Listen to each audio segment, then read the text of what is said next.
ଆଜି ମେଘୁଆ ମେଘୁଆ ପାଗରେ ଆମେ ଟିକେ ମାର୍କେଟ ବୁଲିବାକୁ ଚାଲିଲେ। ମୁଁ କହିଲି ଷ୍ଟାଡିୟମଟେ ଯିବା। ସେ କହିଲା ହଉ। ଆମେ ଯାଇ ପହଞ୍ଚିଲୁ ଷ୍ଟାଡିୟମ। ଆମେ ଦୁଇ ଜଣ ତା ଭିତରକୁ ଚାଲିଲେ। ଭିତରକୁ ଆସିଲା ପରେ ଆମେ ବ୍ୟାଡମିଣ୍ଟନ ଖେଳିବାକୁ ଚାଲିଲେ। ସେ ଆଗରେ ଚାଲିଲା, ମୁଁ ପଛରେ ଚାଲିଲି। ତା ଭିତରକୁ ଆମେ ଏଣ୍ଟ୍ରି କଲେ ତ ଆଜି ବହୁତ କମ ଲୋକ ଖେଳୁଥିଲେ ଏଠାରେ। ମୁଁ ମୋ ସାଙ୍ଗକୁ କହିଲି ଆମେ ଟିକେ ଖେଳିବା।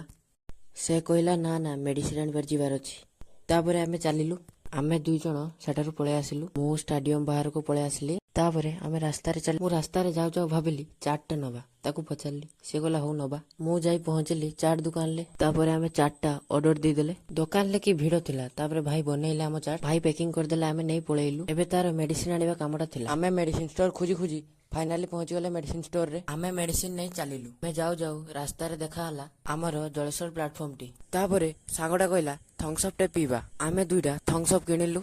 ଆମେ ଦୁଇ ଜଣ ଥମ୍ସଅପ୍ ଟା ପିଇଲୁ। ତାପରେ ଆମେ ଦୁଇ ଜଣ ଘରକୁ ଚାଲିଲେ। ଏଇଠି ଆମର ଭିଡିଓ ସରିଲା। ତ ବାଏ ବାଏ ଭାଇ ମାନେ, ପୁଣି ଦେଖା ହବା ନେକ୍ସଟ ଭିଡିଓ।